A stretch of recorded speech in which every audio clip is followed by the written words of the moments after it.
agree. Remember that the Pope's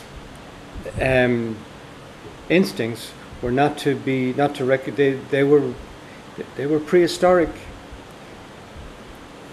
They didn't get that. They were not crowned by money and no influence. They're no use to the Pope.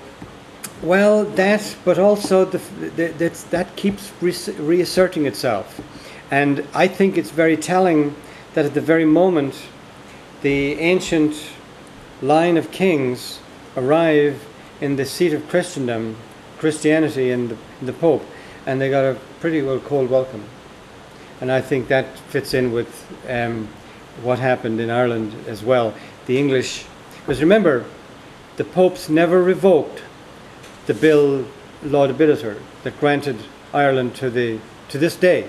They never revoked that bill, that bull. Even after the Reformation, which is interesting in itself. Did they remind him when he was in Ireland last day? Good question. Good point. Good point. I think when he was down in Knock, we should have taken the opportunity to say, and by the way, that piece of bull, that laudabiliter bull, yeah. Do you think you might just maybe like tear it up? Anyway, and so it proved. They said, well, I haven't written it. I've written it. Okay, in his possession of his country. I also told his holiness in the Earls the persecution of the Catholics in England. Now, isn't that interesting, you see, that he was concerned about the Catholics in England? Well, because that's a legitimate kingdom. His Holiness replied that he would honour and favour them as much as he could. I think he will give them nothing, or very little, because the apostolic treasury is very low, and His Holiness is not very liberal. Now remember, this is the Spanish ambassador writing to the Spanish king. This is a high-level correspondence here. And so it proved. On May 22nd, the ambassador reported that the Pope gave them a house, but nothing else. And while he was exasperated by the Earl's haughty demands, he did not make this appeal to his monarch. He did make this appeal to his monarch six months later. I beg your Majesty to give them extra financial aid. Their grant is barely sufficient for their food, and in other respects they suffer great want. They are so poor that one must have compassion for them.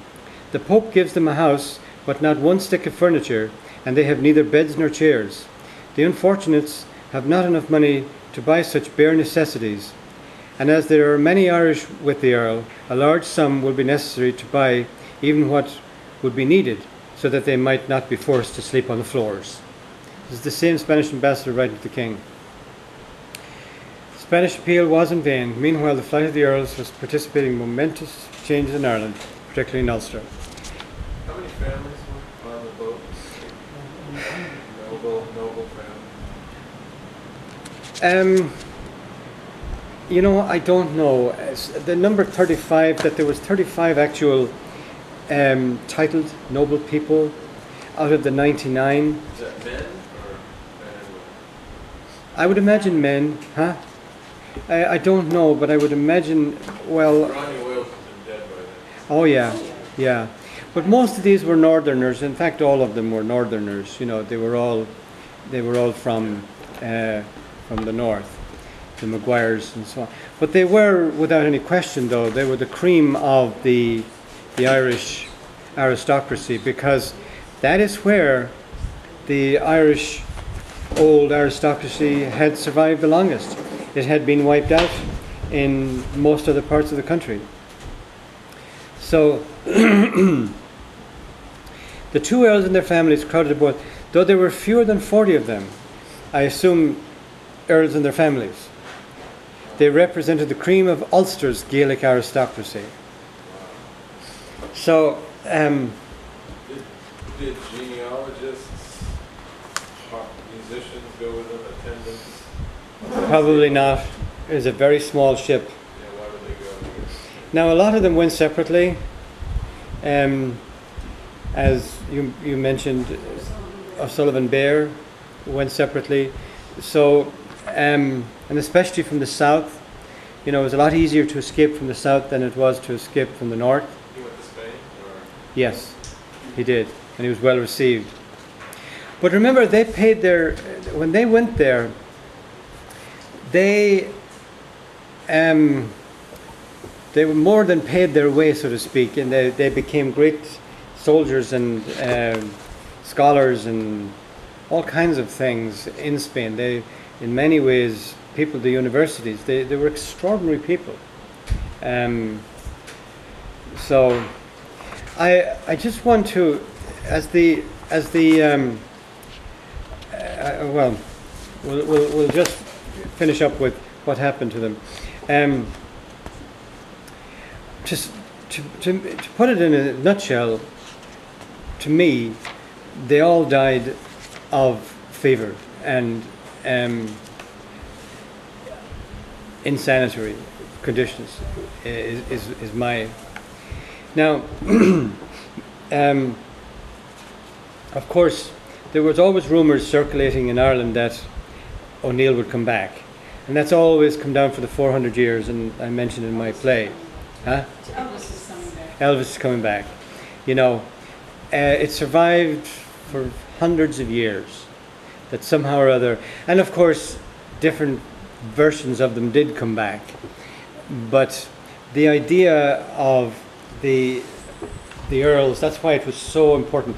And they weren't really Earls from the Irish point of view. They were the chieftains, they were the old aristocracy. The Irish probably wouldn't even have understood much what an Earl was. They just knew that he was a great leader, you know, but was their leader. They didn't fuss much about names and titles. They just knew who they were. They just knew who O'Neill was. So men like Chichester knew what had happened, and they exploited it with great zeal. And they understood that Spain was not going to help them, and that was a key factor.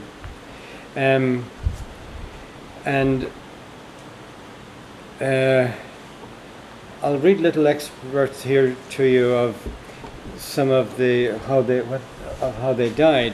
This is probably the most telling. In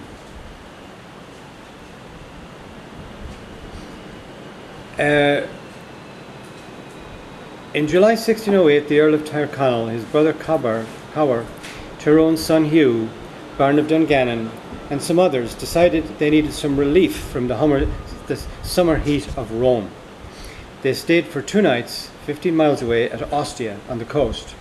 A bad idea, as Tygo Keenan explained, for all are agreed that that particular place is one of the worst and most unhealthy for climate in all of Italy. Ostia. Now Ostia is, of course, from Roman times, you remember it was the port of Rome.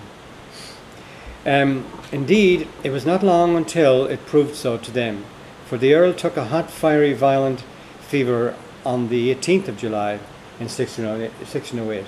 On Saturday, the following day, Cower, the son of O'Donnell, caught the same fever. On the Monday afterwards, the Baron was stricken with it, and Donald O'Carroll in a short time after him.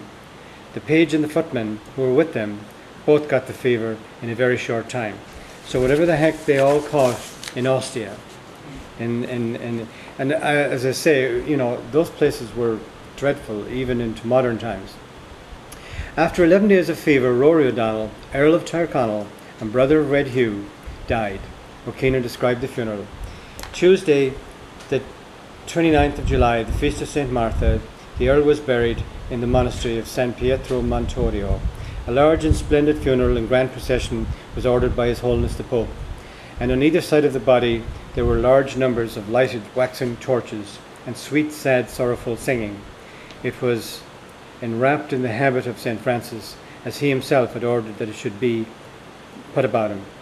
5 days later, at Murris, Tyrconnell's page died. Dr. O'Carroll expired on August the 18th.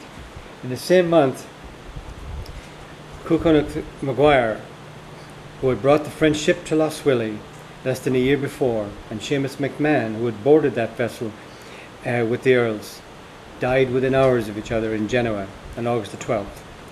On September the 15th, Comer O'Donnell died in a palace on Monte Citero and was buried beside his father. You know, just, I mean, doesn't that tell you right there?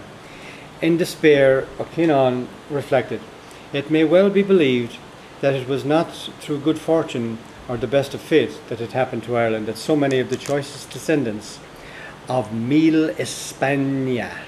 Can you believe that? This guy is writing back then, died suddenly. In other words, they still saw themselves as Miletians, you know, Mil of Spain. And that their kingship and that the royal line came all the way down through Tara. I mean, it's amazing.